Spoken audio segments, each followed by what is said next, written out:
प्रिय साहित्य अनुरागी मित्रों एवं मेरे प्यारे विद्यार्थियों, हमारे इस YouTube चैनल पर आप सबका स्वागत है। आज मैं प्रकृति के सुकुमार कवि सुमित्रा नंदन पंत की रचना गुंजन से अवतरित नौका विहार की व्याख्या बताने जा रही हूँ। नौका विहार हमारे इंटरमीडिएट के पाठ्यक्रम में सम्मिलित है। इस कविता में पंत जी ने मानवीकरण अलंकार के माध्यम से शीतल शुभ्र चांदनी में रात में गंगा नदी की अनुपम शोभा का चित्रांकन किया है। कवि ने जगह जगह पर सुकोमल शब्दावली का प्रयोग किया है और इस कविता में के अंत में उनकी दार्शनिकता विशेष रूप से उजागर हुई है। आइए हम सब अध्ययन करते हैं नौका विहार का। शांति स्निग्ध ज्योत्सना उज्ज्वल अपलक अनंत नीरव भूतल सैकत शैया पर दुग्ध धवल तनवंगी गंगा ग्रीष्म विरल लेटी हैं श्रांत क्लांत निश्चल। प्रस्तुत अवतरण में चांदनी रात में गंगा की शोभा का वर्णन प्रस्तुत किया गया है। शांति स्निग्ध ज्योत्सना उज्ज्वल अपलक अनंत नीरव भूतल। शांत रात्रि का शांत वातावरण है। स्निग्ध रेशमी, ज्योत्सना चांदनी, रेशमी या चिकनी चांदनी, उज्ज्वल एकदम श्वेत, श्वेत रेशमी चांदनी। रात्रि के शांत वातावरण में श्वेत रेशमी चांदनी चारों ओर छिटकी हुई है। अपलक अनंत नीरव भूतल। अपलक मेघ रहित है, अनंत आकाश, नीरव रौद से रहित अर्थात ध्वनि से रहित है। भूतल पृथ्वी तल। पृथ्वी तल बिल्कुल शांत है, ध्वनि रहित है और आकाश मेघ रहित है। इस प्रकार से रात्रि का सुंदर सुखद वातावरण है। श्वेत चांदनी चारों ओर छिटकी हुई है। सैकत शैया पर दुग्ध धवल तनवंगी गंगा ग्रीष्म विरल। सैकत शैया, सैकत कहते हैं रेत को या बालू को। बालू रूपी शैया पर या रेत की शैया पर दुग्ध धवल, दुग्ध के समान धवल, धवल का अर्थ सफेद, दूध के समान सफेद। तनवंगी गंगा, तनवंगी छरहरे बदन वाली गंगा। ग्रीष्म विरल, ग्रीष्म ऋतु की विरलता से अर्थात भयंकरता से, ग्रीष्म ऋतु की प्रचंडता से व्याकुल होकर के रेत रूपी शैया पर दूध के समान सफेद छरहरे बदन वाली गंगा लेटी है श्रांत क्लांत निश्चल। लेटी हुई हैं श्रांत थक कर, क्लांत परेशान होकर, निश्चल भाव से लेटी हुई है। रेत रूपी शैया पर दूध के समान सफेद छरहरे बदन वाली गंगा ग्रीष्म की प्रचंडता से व्याकुल होकर, श्रांत थक कर, परेशान होकर, निश्चल भाव से लेटी हुई है। यहाँ रेत के मध्य बहती हुई गंगा की धारा को सुंदरी के रूप में चित्रित किया गया है। तापस भाला गंगा निर्मल शशि मुख से दीपित मृदु करतल लहरें उर पर कोमल कुंतल गोरे अंगों पर सिहर सिहर लहराता तार तरल सुंदर। तापस बाला गंगा निर्मल। उस निर्मल गंगा में कवि किसी तपस्वी बाला का आभास पाता है। कहते हैं कि वो गंगा तापस बाला, किसी तपस्वी बाला युवती के समान अत्यंत निर्मल है। वे गंगा अत्यंत स्वच्छ हैं। किसके समान? किसी तपस्वी बाला के समान या युवती के समान अत्यंत स्वच्छ हैं, पवित्र हैं। शशि मुख से दीपित मृदु करतल। शशि मुख अर्थ है चंद्रमा रूपी मुख। दीपित दीप्तिमान, कांतिमान। मृदु कोमल, करतल हथेलियां। इस प्रकार से वो तपस्विनी बाला के समान गंगा अपने चंद्रमा रूपी मुख पर अपनी कोमल हथेलियों को रखे हुए लेटी है। लहरें उर पर कोमल कुंतल और उसके वक्षस्थल पर, उर पर अर्थात वक्षस्थल पर जो लहरें हैं उठती हुई प्रवाहित होती हुई, वो ऐसी लग रही हैं जैसे कोमल कुंतल उस गंगा रूपी युवती के सुंदर रेशमी केश हों। कुंतल का अर्थ है केश। कोमल केश लहरा रहे हों, इस प्रकार से उसके वक्षस्थल पर लहराती हुई गंगा की लहरें प्रतीत हो रही हैं। गोरे अंगों पर सिहर सिहर लहराता तार तरल सुंदर। गोरे अंगों पर गंगा रूपी सुंदरी के गोरे अंगों का स्पर्श करके सिहर सिहर लहराता तार तरल सुंदर। गंगा की वो जलधारा की जो लहरें हैं वो अत्यंत सुंदर प्रतीत होती हैं, मानो उसके गोरे अंगों का स्पर्श करके कांप उठी हों। चंचल अंचल सा नीलांबर और उसमें प्रतिबिंबित होता हुआ आकाश जो नील वर्ण का है, वो उसके चंचल हिलते डुलते आंचल के समान प्रतीत होता है। साड़ी की सिकुड़न सी जिस पर शशि की रेशमी विभा से भर मिटती है बरतुल मृदुल लहर। साड़ी की सिकुड़न सी, साड़ी की सिकुड़न के समान, जिस प्रकार से कोई स्त्री लेटी हुई हो तो उसकी साड़ी में सिकुड़न पड़ जाती है, उसी प्रकार से शशि की रेशमी विभा से भर वो लहरें जो गंगा के वक्षस्थल पर हैं, वो शशि की रेशमी विभा से भरकर अर्थात चंद्रमा की रेशमी कांति से भरकर साड़ी की सिकुड़न के समान प्रतीत होती हैं।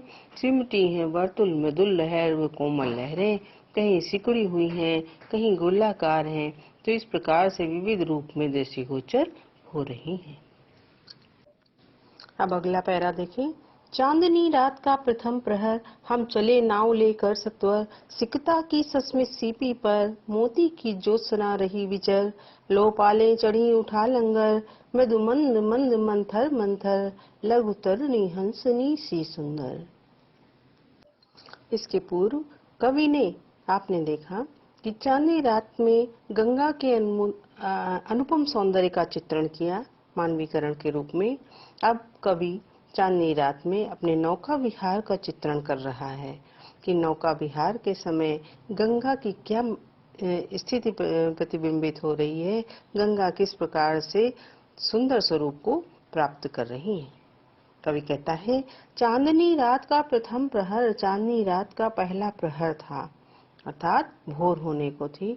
हम चले नाव लेकर सत्वर, सत्वर का अर्थ है शीघ्रता से, हम अपनी नाव को लेकर चल पड़े। सिकता की सस्मित सीपी पर मोती की ज्योत्सना रही विचर। सिकता सिक्तता अर्थात गीलापन जल की सस्मित सीपी पर, जल रूपी सस्मित मुस्कुराहट से युक्त सुंदर सीपी पर मोती की ज्योत्सना रही विचर, मोती के समान कांति विचरण कर रही थी। अर्थात गंगा का जो जल था वो सीपी के समान था, जो मोती जैसी श्वेत कांति से युक्त था। लो पाले चढ़ी उठा लंगर, कवि कहता है, फिर मैंने उस नौका को गति दे दी और अपनी पालों को ऊपर चढ़ा लिया। उठा लंगर और नौका को गति देने के लिए लंगर उठा लिया। पाले कहते हैं नौका पर बंधे हुए श्वेत, जो डंडे में श्वेत वस्त्र लगा होता है, वो गंगा की पाल होती है, और लंगर जिससे जो है नौका खेई जाती है, उसको कवि ने उठा लिया। नौका की पालों को चढ़ाकर उसने नौका को गति देने के लिए लंगर उठा लिया। मृदु मंद मंद मंथर मंथर, लघु तरुणी हंसनी सी सुंदर। और लंगर के द्वारा जैसे ही कवि ने नौका को गति दी, मृदु मंद मंद मंथर मंथर, लघु तरणी, लघु तरणी, तरणी का अर्थ है नौका, छोटी सी उनकी वो नौका मंद मंद धीरे धीरे मंद मंद गति से इस प्रकार चल पड़ी जैसे हंसनी सी सुंदर, जैसे कोई छोटी सी हंसनी नदी में तैरती है, उसी प्रकार से उनकी नौका जिस पे श्वेत पाल बंधे हुए थे हंसनी के समान प्रतीत हुई। तिर रही खोल पालों के पर। और वो नौका जैसे अपने पंखों को फैलाकर तैरती है, उसी प्रकार से उनकी वो हंसनी रूपी जो छोटी सी नौका थी अपने पाल रूपी परों को खोलकर मानो उस नदी की जलधारा में तैरने लगी। निश्चल जल के शुचि दर्पण पर बिंबित हो रजत पुलिन निर्भर। निश्चल जल के शुचि दर्पण पर, निश्चल जल था अर्थात गंभीर जल था। उसके शुचि दर्पण पर, शुचि कहते हैं पवित्र को, पवित्र दर्पण पर बिंबित हो रजत पुलिन निर्भर, प्रतिबिंबित हो रहा था रजत पुलिन। रजत कहते हैं चांदी को, चांदी के समान सफेद जो पाल थे वो उसमें इस प्रकार से प्रतिबिंबित हो रहे थे कि दोहरे ऊंचे लगते क्षण भर में अगर उसे देखो तो वो अपनी ऊंचाई से दुगने ऊंचे प्रतीत होते थे। गंगा के गंभीर जल रूपी दर्पण पर चांदी से के समान सफेद पाल इस प्रकार से प्रतिबिंबित हो रहे थे कि वो दुगने ऊंचे प्रतीत होते थे। काला कांकर का राजभवन सोया जल में निश्चिंत प्रमन, पलकों पर वैभव स्वप्न सघन। और वहीं गंगा के तट पर स्थित काला कांकर का राजभवन जल में इस प्रकार से प्रतिबिंबित हो रहा था मानो वो उस निश्चल जल में सोया हुआ सा प्रतीत हो रहा था।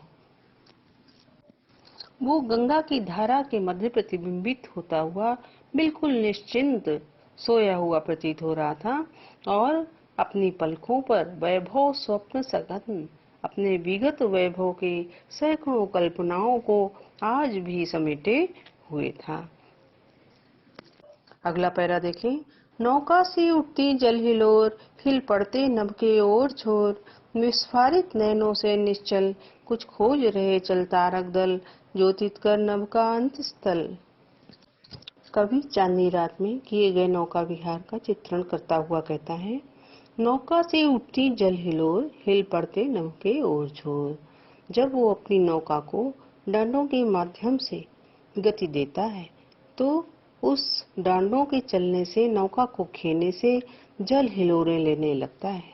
गंगा का वह जल हिलोरे लेने लगता है और उसके हिलोरे लेने से हिल पड़ते नभ की ओर छोर, उसमें प्रतिबिंबित गंगा के जल में प्रतिबिंबित होने वाला आकाश आर पार तक हिलता डुलता प्रतीत होता है। विस्फारित नैनों से निश्चल कुछ खोज रहे चल तारक दल। इस पंक्ति में कवि ने हिलते डुलते जल के मध्य तारों के सौंदर्य का चित्रण किया है कि विस्फारित नैनों से निश्चल कुछ खोज रहे चल तारक दल। उस जल के मध्य गतिशील होते हुए तारों के समूह इस प्रकार से प्रतीत होते हैं मानो विस्फारित नैनों से, मानो अपने नेत्रों को फैलाकर वे तारे उस जल के मध्य कुछ खोजने का प्रयास कर रहे हों। ज्योतित कर नभ का अंत स्थल, जिसके कारण वे आकाश के अंत स्थल को प्रकाशमान कर रहे हैं और उस प्रकाश के द्वारा उस जल के मध्य कुछ खोजने का प्रयास कर रहे हों। जिनके लघु दीपों को चंचल अंचल की ओट किए अविरल, जिनके लघु दीपों को उन तारा रूपी छोटे छोटे दीपों को जो चंचल थे, गतिशील थे, उस जलधारा के साथ में अंचल की ओट किए अविरल, वो गंगा रूपी नायिका अपनी आंचल की ओट में अविरल बिना रुके अर्थात लगातार उनको अपनी आंचल के ओट में ले लेती थी, आंचल की छाया में ले लेती थी। इस प्रकार गंगा की लहरों के मध्य कभी प्रकट होने वाले और कभी छिप जाने वाले तारे इस प्रकार से प्रतीत होते थे मानो वो लहरों के बीच में प्रकट होकर के और छिप करके लुका छिपी का खेल कर रहे हो। सामने शुक्र की छवि झलमल, पैरती परी सी जल में कल।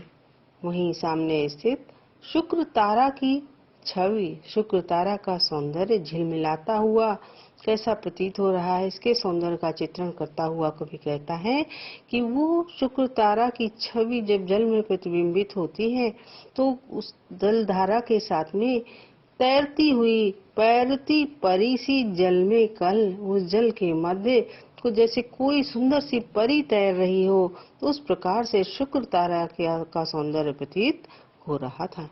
रुपहरे कचों में हो ओझल, और फिर तैरती हुई वो शुक्र तारा रूपी परी उस गंगा रूपी नायिका के रुपहरे कचों में, कच केश, और रुपहरे केश यहाँ पर क्या है? गंगा की लहरें, जिन पर स्वच्छ सुंदर चांदनी पड़ रही है, और वो लहरों के मध्य में वो परी के समान शुक्र तारा की छवि ओझल हो जाती थी। लहरों के घूंघट से झुक झुक दशमी का शशि निज तिर्यक मुख, दिखलाता मुग्धा सा रुक रुक। प्रस्तुत पंक्ति में कवि ने गंगा की जलधारा के मध्य प्रतिबिंबित होने वाले चंद्रमा का बड़ा ही मनोहारी चित्रण किया है। कवि कहता है, लहरों के घूंघट से झुक झुक दशमी का शशि निज तिर्यक मुख। इसमें दशमी तिथि का चंद्रमा का वर्णन किया गया है कि लहर रूपी घूंघट के मध्य से, लहर रूपी घूंघट कौन ओढ़े हुए है? गंगा रूपी सुंदरी, और लहरें क्या हैं? उसका सुंदर आंचल है। उस गंगा, जो वो गंगा लहर रूपी घूंघट को ओढ़े हुए है, और दशमी का शशि, दशमी तिथि का चंद्रमा निज तिर्यक मुख, अपने तिर्यक माने तिरछे मुखड़े को उस लहर रूपी घूंघट के मध्य से दिखला देता है। अर्थात वो लहरों के मध्य से कभी थोड़ा सा प्रकट हो जाता है और फिर उसी लहरों के मध्य छिप जाता है। यहाँ पर गंगा का मानवीकरण किया गया है। वो चंद्रमा उसी सुंदर मुखड़े के समान है, और जिस प्रकार से मुग्धा नायिका, दिखलाता मुग्धा सा रुक रुक, जिस प्रकार से मुग्धा नायिका अपने प्रिय को प्रसन्न करने के लिए, उसे आकर्षित करने के लिए घूंघट के मध्य से अपने थोड़ा सा मुखड़ा दिखलाती है और फिर उसी में ढांक लेती है, उसी प्रकार से गंगा की जलधारा के मध्य कभी वो चंद्रमा प्रकट होता है और कभी उस लहर रूपी घूंघट को ढांक लेता है।